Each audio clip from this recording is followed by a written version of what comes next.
আজকের ভিডিওতে লিভার রোগের এমন 7টি আনকমন লক্ষণের কথা বলবো, যে লক্ষণগুলো নির্দেশ করে যে আপনার লিভার ঝুঁকির মধ্যে রয়েছে। বেশিরভাগ মানুষই আমরা লিভার রোগ একদম লাস্ট স্টেজে গেলে বুঝতে পারি, কারণ তখন লক্ষণগুলো আমাদের চোখে অনেক বড় করে ধরা পড়ে।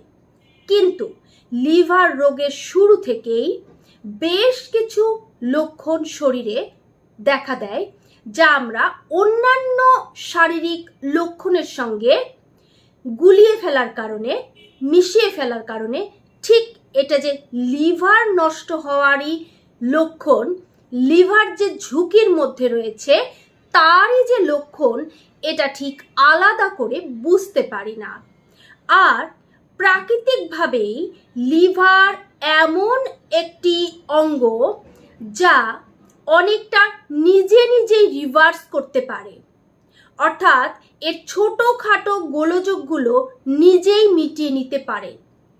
তবুও আমরা না বোঝার কারণে লিভার রোগ 3টি ধাপ পার হয়ে একদম জীবনকে শেষ করে দেওয়ার পর্যায়ে চলে যায়। লিভার রোগ প্রথমত fatty liver, hepatic steatosis, fibrosis এবং লিভার সিরোসিস। এই ধাপগুলোতেই লিভার রোগগুলো একে একে লিভার একদম শেষ হয়ে যাওয়ার দিকে চলে যায় এবং একদম শেষ পর্যায়ে লিভার প্রতিস্থাপনের ব্যাপারটি আসতে পারে। তবে এটা খুব সহজ বিষয় নয় যে লিভার আপনি প্রতিস্থাপন করবেন। লিভার ট্রান্সপ্লান্ট করা একটা ব্যাপক ব্যাপার, তবে তার আগেই আমাদেরকে লিভারের ব্যাপারে সচেতন হতে হবে। আমরা জানি যে prevention is better then cure. কথা বলছি আমি শ্রাবণী প্রামাণিক, একজন আয়ুর্বেদিক চিকিৎসক। আয়ুর্বেদিক চিকিৎসক হিসেবে আয়ুর্বেদ চিকিৎসা বিজ্ঞান লিভার রোগ শুরুতেই বোঝা যাবে এমন কিছু লক্ষণকে বলেছে, যে লক্ষণগুলো জানা আমাদের ভীষণ দরকার। তার মধ্যে প্রথমেই যে লক্ষণটি আপনাদের বলবো, পায়ের পাতার একদম গোড়ালির শেষ অংশে, ছবিতে যেরকম দেখতে পাচ্ছেন ঠিক এইরকম জায়গার দিকে একটু কালচে ভাব দেখা যাবে। কালচে ভাব, এই যে কালচে ভাব, এটা কিন্তু লিভার রোগকে নির্দেশ করে। এটা আরও বেশ কিছু রোগকে নির্দেশ করে।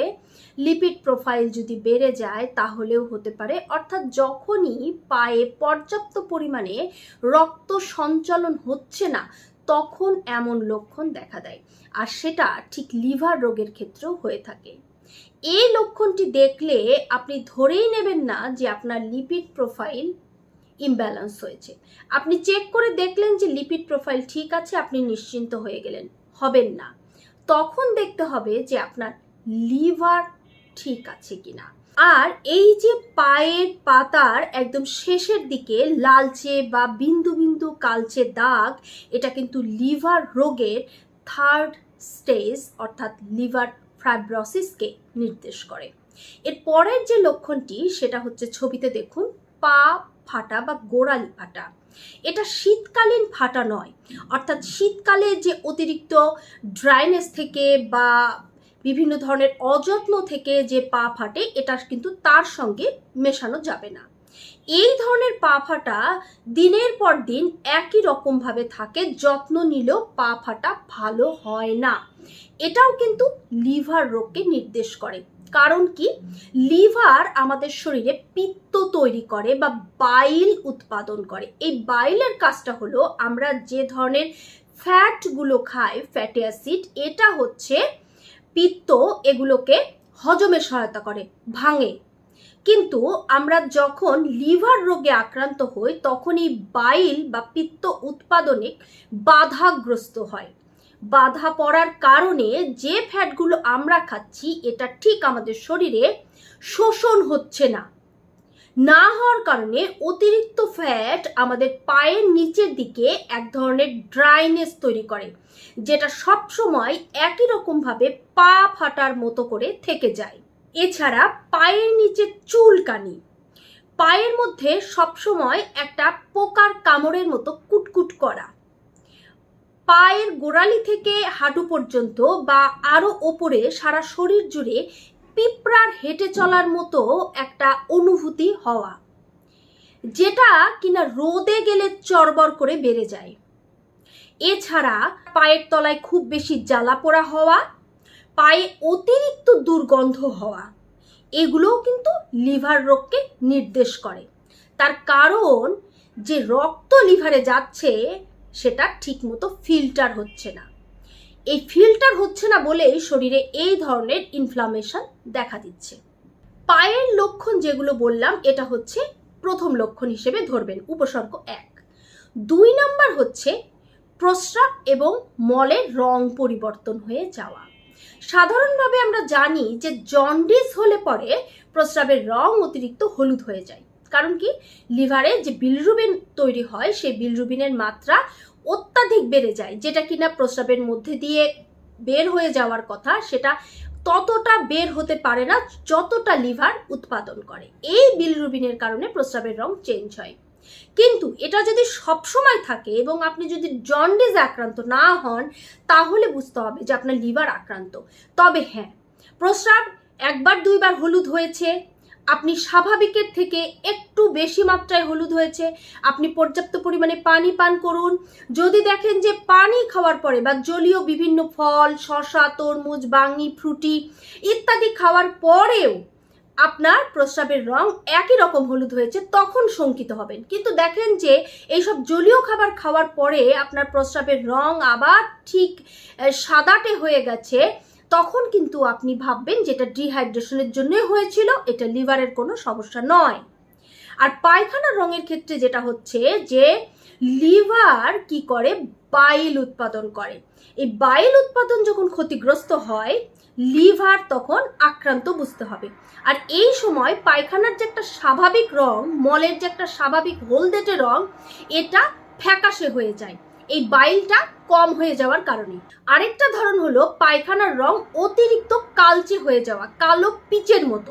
তার মানে পায়খানার সঙ্গে রক্ত যাচ্ছে, হচ্ছে ম্যালেনা। এই ম্যালেনা দেখবেন যে আমরা বুঝতে পারি কখন, যখন পায়খানার রং কালো হয়ে যায়। এটা কিন্তু লিভার রোগের একদম লাস্টের স্টেজ বলা যায়, একদম শেষ ধাপ। এটা লিভার সিরোসিসের ক্ষেত্রে হয়ে থাকে। লিভার সিরোসিস যখন হয় তখন আমাদের পাকস্থলীর মধ্যে, ছবিতে দেখুন যে এগুলো হচ্ছে এক ধরনের ছোট ছোট টিউমার, যা লিভার সিরোসিস হলে আমাদের খাদ্যনালীর মধ্যে দিয়ে এইগুলো ছোট ছোট ছোট ছোট টিউমার তৈরি হয়, যার নাম হলো ইসোফেজিয়াল ভেরিক্স। এগুলো সাধারণত লিভার সিরোসিস বা ক্যান্সার হলে হয়ে থাকে এবং শেষ ধাপে গিয়ে এগুলো ব্লাস্ট হয়ে খাবারের সঙ্গে মিশে যায়, অর্থাৎ খাদ্য নালীর মধ্যে যেহেতু হচ্ছে, পাকস্থলীর মধ্যে এগুলো মিশে যাচ্ছে এবং মিশে এই টিউমারের যে রক্তগুলো, এগুলোও কিন্তু পায়খানার সঙ্গে কালচে আকারে বের হয়ে যাচ্ছে। এগুলো হলো একদম কালো পিচের মতো পায়খানা হয়। এটা ভয়ঙ্কর স্টেজ। এরকমটা যদি কারো হয় বা সামান্য যদি কারো পায়খানার সঙ্গে রক্ত পড়তে থাকে, তখন কিন্তু আলাদা কথা যে মল যাচ্ছে, স্টুল আলাদা যাচ্ছে, ব্লাড আগে বা পরে যাচ্ছে। এটা কিন্তু পাইলস, ফিস্টুলা, অ্যানাল ফিশারকে আপনারা সহজে বুঝতে পারেন। কিন্তু যদি পায়খানার রংটাই রক্তের জন্য পরিবর্তন হয়ে কালচে হয়ে যায়, তখন কিন্তু ভয়ের ব্যাপার, তখন সেটা ম্যালেনা। এটা অবশ্যই গুরুত্ব দিয়ে বিবেচনা করতে হবে। এবারে আসি যে লিভার রোগের 3 নম্বর উপসর্গটা কি। রাতের বেলায় দেখতে অসুবিধা হওয়া, এটা কেমন ব্যাপার? রোগ লিভারে কিন্তু রাতে দেখতে অসুবিধা, হ্যাঁ সেটাও হতে পারে। তার ব্যাখ্যাটা হলো এরকম, সবসময় নয় যে আপনি রাতে দেখতে অসুবিধা হচ্ছে মানেই যে আপনার লিভারের রোগ, তা কিন্তু নয়। দৃষ্টিশক্তি স্বল্পতা থেকে হতে পারে, বিভিন্ন ধরনের সমস্যা থেকে হতে পারে। তবে এটা লিভার রোগকে নির্দেশ করে কখনো কখনো, কেননা আমরা যে খাবারগুলো সাধারণত খাই তার একটা বড় অংশের ভিটামিন কিন্তু লিভারে শোষিত হয়। যেমন রেটিনল বা এই ধরনের ভিটামিন যা চোখের পাওয়ারকে বাড়ায়, অর্থাৎ দেখতে সাহায্য করে। সেই রেটিনলের ঘাটতি হয় যখন লিভার ঠিকমতো কাজ করে না, তখন সেই রেটিনল বা অন্যান্য যে ভিটামিন, এগুলো লিভার ঠিকমতো শোষণ করতে পারে না। ফলে আমাদের দৃষ্টিশক্তির স্বল্পতা দেখা যায়, রাতে দেখতে অসুবিধা হয়। কারণ যে আমাদের রড কোষের যে চোখের যে আমরা কিভাবে কতটা রং আমাদের চোখে ঠিকমতো আমরা ভিজুয়াল করতে পারবো, কিভাবে দেখতে পারবো, এই জিনিসগুলো কিন্তু ব্যাহত হয়। কারণ লিভারে ঠিকমতো ভিটামিন শোষণ হয় না। যেমন ভিটামিন এ, এটা কি করে আমাদের দৃষ্টিশক্তি বাড়িয়ে দেয়। কিন্তু যদি আপনার লিভার ঠিকমতো কাজ না করে, তখন আপনি যতই ভিটামিন এ খান না কেন, আপনার কিন্তু দৃষ্টিশক্তি বাড়বে না। কেননা আপনার লিভার কিন্তু ওটা শোষণ করতে পারছে না, লিভার বিকল হয়ে গেছে। 4 নম্বর যে উপসর্গ সেটা হচ্ছে লিভারের জায়গায় ব্যথা করা। লিভারটা কোথায়? সেটা হচ্ছে আমাদের ডান দিকে, ঠিক পাঁজরের নিচে, ডান দিকে পাঁজরের নিচের অংশে কিন্তু লিভারের অবস্থান, এবং সেই জায়গায় ঘন ঘন ব্যথা অনুভূত হওয়া। কেন? এই ব্যথা হলে আপনি কেন অ্যালার্ট হবেন? তার কারণ যে হতে পারে লিভারে কোনো ধরনের কোনো সমস্যা হওয়া, লিভারে কোনো সোয়েলিং হওয়া, যে কোনো ধরনের কারণে কিন্তু এই লিভারে ব্যথা অনুভূত হয়। এই লিভারের ব্যথা সাধারণত কি হয়, যে লিভারে ব্যথা বলতে লিভারের কোনো একটা সেলে বা কোষে কোথাও ব্যথা হচ্ছে, সেটা কিন্তু আপনি ঠিক ওই জায়গায় অনুভব করতে পারবেন। এছাড়া লিভারের ঠিক নিচে গল ব্লাডার, এই গল ব্লাডারেও যদি পাথর হয় তাহলেও কিন্তু আপনি ওই লিভারের জায়গাতেই ব্যথা অনুভব করতে পারবেন। আর গল ব্লাডারে পাথর হলেও কিন্তু আপনার লিভার ক্ষতিগ্রস্ত হতে পারে। কাজেই অবশ্যই সেক্ষেত্রেও আপনাকে কিন্তু দ্রুত ব্যবস্থা নিতে হবে। সাধারণত লিভারের একদম লাস্টের স্টেজে গিয়ে এই ব্যথা কিন্তু মানুষ বোঝে। শুরুর দিকে যেমন ফ্যাটি লিভার বা এই ধরনের স্টেজে কিন্তু ব্যথাটা কম আসে। আবার ব্যথা হলে অনেকে অন্য ব্যথার সঙ্গে এটাকে গুলিয়ে ফেলেন। সাধারণত একদম যখন লিভার সিরোসিসের পর্যায়ে চলে যায়, তখন মানুষ এই ব্যথাগুলোকে বেশি করে অনুভব করতে পারেন। 5 নম্বর যে লক্ষণটি সেটা আপনি দেখতে পাবেন চোখে। চোখের ওপরে এক ধরনের ঠিক ছবির মতো দেখুন যে ফ্যাটি পজিশন। এই ধরনের ফ্যাটগুলো জমা হয় যদি সাধারণত আপনার লিভারের সমস্যা হয়ে থাকে।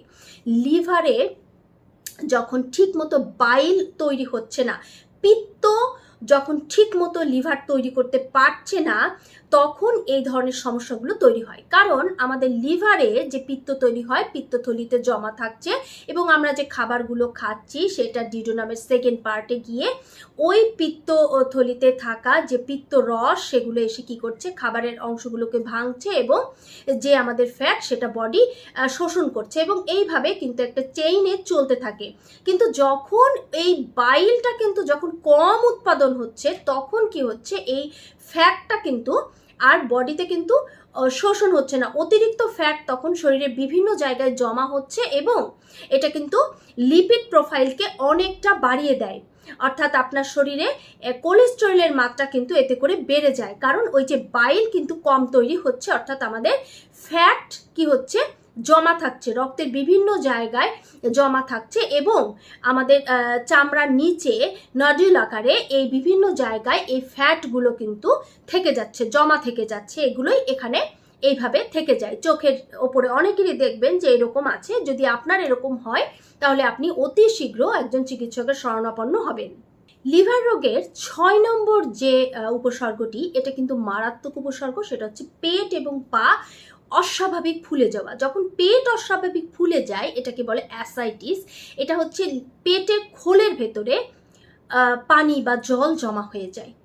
এই পর্যায়টা খুবই ভয়ঙ্কর, এবং এটা থেকে কিন্তু আমরা খুবই সিরিয়াস দিকে চলে গেছে লিভার রোগ, এটা বুঝতে হবে যে একদম অনেকটা দেরি হয়ে গেছে। তবুও চেষ্টা করবেন যে এই সময়ও যদি এই স্টেজেও আপনি ধরা পড়ে, তাহলে আপনি অবশ্যই অতি দ্রুত চিকিৎসার ব্যবস্থা করবেন। এই অ্যাসাইটিসটা কেন হচ্ছে? কারণ আমাদের লিভার একটা প্রোটিন তৈরি করে যেটা হচ্ছে অ্যালবুমিন। এই অ্যালবুমিনটা কোথায় থাকা দরকার? আমাদের রক্তের মধ্যে থাকা দরকার। কিন্তু যখন আমাদের লিভার খারাপ হয়ে গেছে, তখন কিন্তু এই অ্যালবুমিনটা কম উৎপাদন হচ্ছে। তখন আমাদের রক্তে কি হচ্ছে, জলীয় অংশ খুব অত্যাধিক বেড়ে যায়। তখন এরকম পেট ফুলে যায়, পা ফুলে যায়, পায়ের পাতা দেখবেন একদম পুরোটা ফুলে গেছে, পায়ের পাতা ফুলে যাওয়াকে বলা হয় ইডিমা। এটা কিন্তু অবশ্যই খুবই গুরুত্বের সঙ্গে দেখতে হবে। 7 নাম্বার যে লক্ষণ সেটা হচ্ছে আমাদের চোখের নিচের এই যে সাদা অংশ এটা একদম হলুদ হয়ে যাবে। সাধারণ জন্ডিসে এই হলুদটা কিছুদিন থাকার পরেই কিন্তু আবার ঠিক সাদা হয়ে যায়, কিন্তু যখন আপনি ক্রমবর্ধমান লিভার রোগে আক্রান্ত তখন কিন্তু আপনার এই হলুদটাও ধীরে ধীরে শুধু বাড়তেই থাকবে, কারণ ওই যে বিলিরুবিন, যখনই আপনার লিভার ক্ষতিগ্রস্ত হবে বিলিরুবিন কিন্তু অত্যাধিক হারে বাড়তে থাকবে আর এরকমভাবে সাদা অংশটা হলদে হয়ে যাবে। এতক্ষণ আমরা লিভার সম্পর্কে যে তথ্যগুলো জানলাম এগুলো কিন্তু শুরুর দিকেই যদি কেউ লক্ষণগুলো বুঝতে পারে তাহলে কিন্তু ওই ফ্যাটি লিভারের স্টেজ থেকেই কিন্তু লিভারকে রিজেনারেট করা সম্ভব। লিভার রিজেনারেট হতে পারে যদি আপনি চান, কিন্তু আমরা সাধারণত এই জিনিসটা বুঝতে পারি না, বা ফ্যাটি লিভার ধরা পড়ার পরেও আমরা ঠিক সচেতন হই না। ফ্যাটি লিভার এখন একটা কমন ব্যাপার হয়ে গেছে। অধিকাংশ মানুষ যখনই সোনোগ্রাফি করাচ্ছেন তখনই তাদের ফ্যাটি লিভার দেখা দিচ্ছে। এই ফ্যাটি লিভার তারপরে স্টেজ হেপাটিক স্টেটোসিস এবং ফাইব্রোসিস, তারপরেই কিন্তু লিভার সিরোসিস। যখন অনেক দিন ধরে একদম দিনের পর দিন আপনি ফ্যাটি লিভারকে পাত্তা দিচ্ছেন না, আপনার লাইফস্টাইল ঠিক একই রকম রয়ে গেছে, তখন যে নন অ্যালকোহলিক লিভার ড্যামেজ যে প্রক্রিয়াটি এটি যখন দীর্ঘদিন চলতে থাকবে তখন কিন্তু আপনার লিভার পার্মানেন্টলি ড্যামেজ হবে। তখন আর এই রিজেনারেট করা লিভারের পক্ষে সম্ভব হয়ে ওঠে না। এই কারণে শুরুতেই লিভারের দিকে খেয়াল দিতে হবে। তার জন্য আমাদের কি করতে হবে? লাইফস্টাইল বদলাতে হবে। যারা অতিরিক্ত ফ্যাট খাচ্ছেন, যারা বুঝতে চেষ্টা করছেন না যে এই ধরনের জাঙ্ক ফুড, ফ্যাট ফুড আমাদের শরীরে কত ক্ষতি করতে পারে, তারা এখন থেকে সচেতন হন।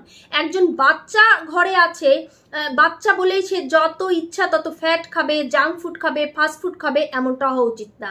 আপনি যদি এখন অন্যান্য উপমহাদেশের মানুষের সঙ্গে তুলনা করেন তাহলে কিন্তু আমাদের এই উপমহাদেশের মানুষের সঙ্গে মিলবে না, কারণ জিনগত বৈশিষ্ট্য বলেও একটা ব্যাপার রয়েছে। আপনার শরীর যা হজম করতে পারবে তা কিন্তু আরেক উপমহাদেশের মানুষের সঙ্গে আপনার মেলালে চলবে না। আমরা ভাত, মাছ, পাতলা খাবার, সহজপাচ্য খাবার খেয়ে অভ্যস্ত। এখন আপনি যদি বলেন যে অন্য একটা জায়গার মানুষ তারা সব সময় জাঙ্ক ফুড খাচ্ছে, মাংস খাচ্ছে, রুটি খাচ্ছে, প্রচুর ফ্যাট খাচ্ছে, তাহলে তারা কিভাবে বেঁচে আছে? তারা তো পিৎজা খেয়ে বেঁচে থাকে। ব্যাপারটা তা নয়, আপনি এভাবে অভ্যস্ত নয়। আর খোঁজ নিয়ে দেখুন যে আপনার পূর্বপুরুষ এগুলো খায়নি, আপনার 200 বছরের যে জিনগত বৈশিষ্ট্য শরীরের তারা এতে অভ্যস্ত নয়। এবং আপনি হয়তো এটাও খোঁজ নিয়ে জানতে পারবেন যে ওই সব উপমহাদেশের বা দেশের মানুষ তারা কতটা সুস্থ আছে। আমরা উপর থেকে সব কিছু দেখি এবং সেই ধরনের বিজ্ঞাপন চাকচিক্যে আমরা ভুলে যাই, ফলে এই ধরনের খাবারের প্রতি আমরা আকৃষ্ট হয়ে পড়ি। কিন্তু সময় থাকতেই বুঝতে হবে, লিভারকে গুরুত্ব দিতে হবে। লিভার বিকল হওয়া মানে পুরো জীবনটা ধ্বংস হয়ে যাওয়া। এই ধরনের ফাস্ট ফুড, জাঙ্ক ফুড মাসে 1-2 বার খাচ্ছেন, ভাজাভুজি, তেল চর্বি, তাহলে ঠিক আছে, কিন্তু এগুলো যেন কখনো দৈনন্দিন খাদ্য তালিকায় আসতে না পারে। তার বদলে প্রচুর পরিমাণে তাজা শাকসবজি খান, প্রচুর পরিমাণে পানি খেতে হবে, প্রচুর পরিমাণে জলীয় অংশ রয়েছে এমন ফল শাকসবজি খেতে হবে, প্রচুর পরিমাণে কাঁচা সবজি খেতে হবে। কাঁচা সবজি বলতে শসা আছে, কাঁচা সবজির মধ্যে পুদিনা পাতা আছে, পাতার মধ্যে ধনিয়া পাতা আছে, এগুলো প্রচুর পরিমাণে খেতে হবে। লেটুস পাতা, ক্যাপসিকাম, এগুলো যা যা কাঁচা খাওয়া সম্ভব আপনার পক্ষে এগুলো কাঁচা প্রচুর খাবেন। তাহলে এক ধরনের অ্যান্টিঅক্সিডেন্ট তৈরি হবে যা গ্লুটাথিয়ন নামে পরিচিত। এটা কি করবে? লিভারকে একদম ক্ষতির হাত থেকে, লিভার নষ্ট হওয়ার হাত থেকে বাঁচাবে। এই অ্যান্টিঅক্সিডেন্ট যাতে বেশি বেশি পরিমাণে তৈরি হয় সেই দিকে খেয়াল রাখতে হবে। অন্যদিকে অ্যালকোহলকে সারা জীবনের জন্য পরিহার করুন। যারা অ্যালকোহলিক তাদের জন্য লিভার রোগ হওয়া একটা সাধারণ ব্যাপার হতেই পারে।